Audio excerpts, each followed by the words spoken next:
नमस्कार दोस्तों आज हम बात करेंगे बीपीएससी को लेकर। बीपीएससी में देखा जा रहा कि कहीं ना कहीं नॉर्मलाइजेशन की बात किया जा रहा, जो कि इससे कहीं ना कहीं स्टूडेंट नाराज दिख रहे हैं। चलिए पूरी जानकारी हम लेंगे कि नॉर्मलाइजेशन क्या होता है और क्या नॉर्मलाइजेशन बीपीएससी में लागू होना चाहिए या नहीं। ये भी देखा जा रहा है कि बीपीएससी का जो एग्जाम डेट है वो भी फिक्स कर दिया गया है और कहीं ना कहीं नाराज दिख रहे हैं। चलिए इस पर हम बात करते हैं पूर्व आईपीएस अमिताभ दास जी से। कैसे है सर? जी अच्छा हूँ, ठीक हूँ। सर देखा जा रहा है कि बीपीएससी में नॉर्मलाइजेशन की बात चल रहा, क्या नॉर्मलाइजेशन लागू होना चाहिए बीपीएससी में? नहीं, ये तो बिल्कुल मतलब गलत प्रस्ताव है नॉर्मलाइजेशन का। देखिए, मैं दर्शकों को पूरा मामला समझाता हूँ। ये जो बीपीएससी है, बिहार लोक सेवा आयोग जी, इसकी 70वीं परीक्षा होने वाली है, सिविल सेवा वाली परीक्षा, 70वीं परीक्षा, संयुक्त परीक्षा। और इस बार आप ऐसे कह सकते कि बहुत ज्यादा रिक्तियां निकली है। 2000 से ज्यादा रिक्तियां हैं, बम्पर वैकेंसीज है। 200 एसडीएम के पदों की रिक्तियां हैं, 136 डीएसपी के पदों की रिक्तियां हैं। और 13 दिसंबर को, आगामी 13 दिसंबर को इसकी प्रारंभिक परीक्षा पीटी है। और लगभग 4,80,000 बच्चों ने इसमें मतलब फॉर्म भरा था।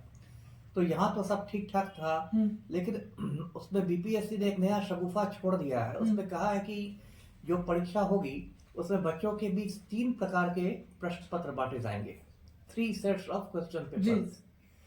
तो फिर जब 3 अलग अलग बांटे जाएंगे तो फिर कैसे रिजल्ट निकलेगा? क्योंकि कोई कठिन सेट हो सकता है, कोई आसान सेट हो सकता है, कोई बीच बीच का हो सकता है। तो इसके लिए बीपीएससी ने कहा है कि हम लोग नॉर्मलाइजेशन करेंगे। और नॉर्मलाइजेशन कैसे किया जाएगा? तो वो परसेंटाइल के माध्यम से किया जाएगा। परसेंटेज नहीं, परसेंटाइल। परसेंटेज तो सब लोग समझते हैं, प्रतिशत जिसको हिंदी में कहते हैं, और वो तो स्कूल का बच्चा भी समझता है प्रतिशत क्या होता है। लेकिन ये परसेंटाइल एक अलग चीज है। और जो परसेंटाइल निकालने की प्रक्रिया होती है वो इतनी जटिल होती है कि मतलब आम आदमी तो छोड़ दीजिए, खास लोगों की भी समझ में नहीं आती, इतनी जटिल प्रक्रिया है। तो उतनी जटिलता से क्या होता है कि उसमें पारदर्शिता की कमी हो जाती है और सबसे बड़ी बात धांधली की संभावना बढ़ जाती है। तो इसी को लेके जो अभ्यर्थी हैं वो काफी नाराज चल रहे हैं। और कल यानी 6 दिसंबर को पटना में जो बेली रोड पर है बीपीएससी का जो मुख्यालय है, उसके सामने इन लोग का मतलब प्रदर्शन ये प्रस्तावित है। 10:30 बजे कल सुबह में मुझे लगता है हजारों लड़के लड़कियां आ जाएंगे, जैसे अभी सिपाही अभ्यर्थियों ने गर्दनी बाग में प्रदर्शन किया था। अब मैं बताता हूँ कि क्यों ये बीपीएससी का मतलब मनमाना है। एक तो जो मैंने बताया कि इसमें पारदर्शिता नहीं रहेगी, बहुत जटिल प्रक्रिया है।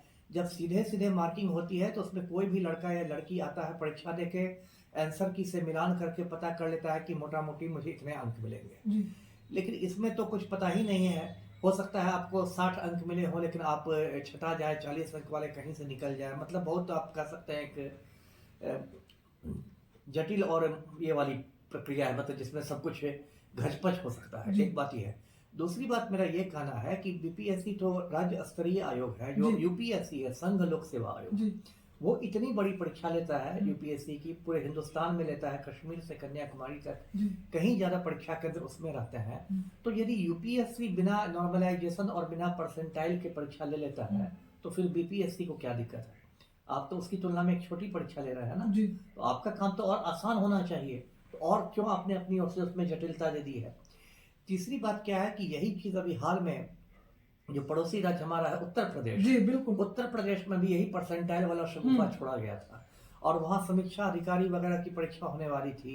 वहां पर जो इलाहाबाद शहर है, जिसका नया नाम प्रयागराज है, इलाहाबाद में यूपीपीएससी के मुख्यालय के सामने बहुत बड़ा प्रदर्शन हुआ। हजारों लड़के लड़कियां जुट गए। इतना दबाव पड़ा सरकार पर कि सरकार को वो फैसला वापस लेना पड़ा। बिहार में भी जो हालात बन रहे हैं उसमें मुझे यही लगता है कि सरकार को ये फैसला, बीपीएससी को ये फैसला वापस लेना पड़ेगा। और देखिए, इस बार बीपीएससी में कहीं ना कहीं होमवर्क की कमी लग रही है। इस बार लगभग 90,000 लड़के लड़कियां फॉर्म नहीं भर सके क्योंकि सर्वर डाउन हो गया था बीपीएससी का। तो आप कहते हैं कि ऑनलाइन फॉर्म भरिए, ऑनलाइन भरिए, और सर्वर डाउन होने की वजह से लगभग 1 लाख बच्चे छट जाते हैं। उसमें से बहुत बच्चों का ये मतलब आखिरी मौका होगा। तो ये तो बहुत अन्याय वाली बात हो गई। इसका मतलब आपने उनके लिए आपको अलग से तारीख बढ़ानी चाहिए थी कि वो लोग इसमें ये सके। तो ऐसा लगता है कि पूरा जो बीपीएससी है एकदम मतलब संवेदनहीन हो गया है लड़के लड़कियों के प्रति। और जितने भी लड़के लड़कियां से भाग लेते हैं सब आम आदमी के परिवारों के रहते हैं, आम परिवारों के रहते हैं, मध्यम वर्गीय, निम्न मध्यम वर्गीय। गौतम अडानी का बेटा तो बिहार में डीएसपी बनने आएगा नहीं। तो वो संवेदनहीनता बीपीएससी को कहीं ना कहीं छोड़नी होगी। और मैं यही चैनल के माध्यम से अभ्यर्थियों से कहूंगा कि प्रदर्शन करें, लेकिन बिल्कुल शांतिपूर्ण तरीके से करें, पीसफुल करें, कानून के दायरे में करें। और बीपीएससी से कहूंगा कि वो अपनी जिद छोड़े और ये नॉर्मलाइजेशन और परसेंटाइल का जो खेल है इसको खत्म करें। यानी कहीं ना कहीं देखा जा रहा है कि आप भी नॉर्मलाइजेशन के खिलाफ कर रहे हैं। पर कहीं ना कहीं नहीं, पूरी तरह से। पूरी तरह मैं से। तो डंके की चोट पर नॉर्मलाइजेशन के खिलाफ बोल रहा हूँ, परसेंटाइल के खिलाफ बोल रहा हूँ, क्योंकि जो आपने स्थिति बना दी है उसमें तो धांधली की लगता है छूट मिल जाएगी। और देखिए बीपीएससी की ऐसी भी विश्वसनीयता बहुत खत्म हो गई है। मई 2022 में जो 67वीं वाली परीक्षा हुई थी, आपको याद होगा, उसकी प्रारंभिक परीक्षा में पेपर लीक हुआ था आरा से जी। फिर वो मतलब रद्द हुई थी परीक्षा। उस समय लोगों ने मजाक में बिहार लोक सेवा आयोग का नाम रख दिया था बिहार लीक सेवा आयोग। तो ऐसे ही आपका नाम लीक सेवा आयोग पड़ गया है। फिर जो आपने शिक्षक अभ्यर्थी वाली परीक्षा ली TRE 3, उसमें हजारीबाग में झारखंड में 250 लड़के लड़कियां पकड़ा गए। सॉल्वर गैंग उनको सॉल्व करा रहा था। हजारीबाग में कोई कोहिनूर बैंक्वेट हॉल है, विवाह भवन, उसमें करवा रहा था। उसकी परीक्षा आपको रद्द करनी पड़ी। ऐसे भी जो शिक्षकों की जो बहाली हो रही है उसमें भी बहुत सारे अभ्यर्थियों की मांगे हैं जो बीपीएससी नहीं मांग रही है। पूरक परीक्षा फल की मांग आप नहीं मांग रहे हैं। 1 कैंडिडेट 1 रिजल्ट की मांग है, एक अभ्यर्थी एक परीक्षा फल, वो आप नहीं मान रहे हैं। ये कहा जा रहा है कि OMR शीट जो है वो बेल्ट्रॉन को नहीं भेजा जाए, राज्य के बाहर भेजा जाए, वो आप नहीं मांग रहे हैं। कहा जा रहा है कि रिजल्ट के पहले डॉक्यूमेंट वेरिफिकेशन हो, अभिलेखों का सत्यापन हो, वो आप नहीं मान रहे हैं। तो ऐसे ही देखिए बीपीएससी की जो मतलब विश्वसनीयता है वो बहुत दांव पर लगी हुई है, तार तार हो चुकी है। और उसमें आप ये करेला पर नीम चढ़ा दीजिएगा कि हम तो परसेंटाइल करेंगे, नॉर्मलाइजेशन करेंगे, तो ये तो अभ्यर्थियों का गुस्सा बढ़ेगा ना। सर देखा जा रहा है कि बिहार पुलिस में भी नॉर्मलाइजेशन लागू हुआ था, उसमें भी देखा जा रहा है कि जिसका 45 नंबर आया उसका रिजल्ट हो गया, जिसका 60 नंबर आया उसका रिजल्ट नहीं हुआ। तो इसीलिए स्टूडेंट भी डरे हुए हैं कि आप बीपीएससी में यही हाल होगा, क्या क्या कुछ कहिएगा इस पर? वही ना मैंने कहा, ये तो पूरा जो मतलब प्रक्रिया है, ये प्रक्रिया ही संदेह के घेरे में है कि इसमें कोई पारदर्शिता नहीं है। ना ही आप बताते हैं कि कैसे कैलकुलेट किया जाता है। आपने भीतर भीतर कुछ कैलकुलेट कर लिया। अब इसी बार देखिए क्या हुआ कि पटना में कुछ कोचिंग संस्थान वाले लोग हैं जो चलाते हैं कोचिंग, कोई इसमें गुरु बनता है, कोई गुरु घंटाल बनता है। अब इन लोगों में से 3-4 लोगों ने जाकर बीपीएससी में मतलब एक मीटिंग कर ली। इन लोगों ने कह दिया कि नहीं नहीं ठीक है, नॉर्मलाइजेशन होगा, हम लोग बच्चों को समझा देंगे। अरे आप कौन होते हैं बीच में कूदने वाले?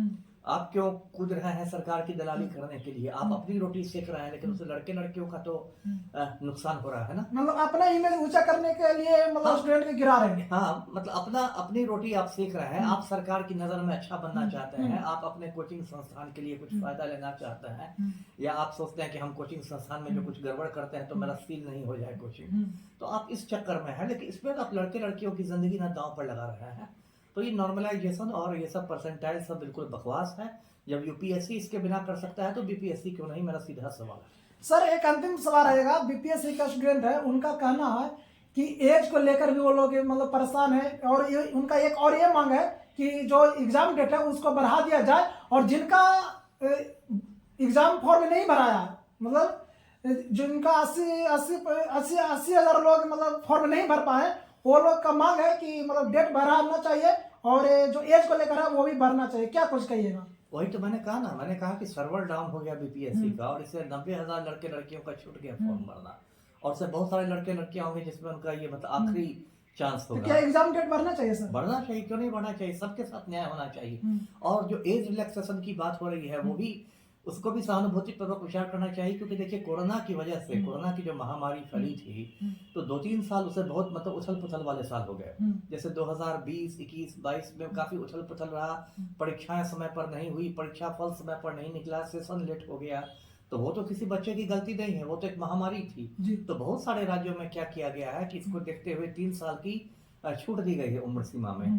तो महामारी तो सर्वत्र थी, बिहार में भी थी, तो उस पर भी सहानुभूति पूर्वक विचार करना चाहिए सरकार को जी। तो दोस्तों आपने देखा कि जो बीपीएससी के जितने भी स्टूडेंट अगर वीडियो देख रहे हैं तो कहीं ना कहीं नॉर्मलाइजेशन को लेकर हर कोई विरोध कर रहा, यानी इसका खिलाफ कर रहा, क्योंकि ये नॉर्मलाइजेशन लागू नहीं होना चाहिए।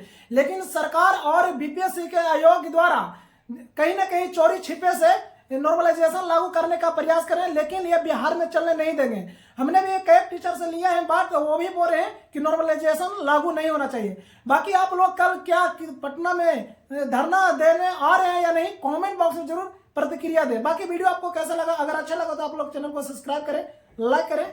धन्यवाद।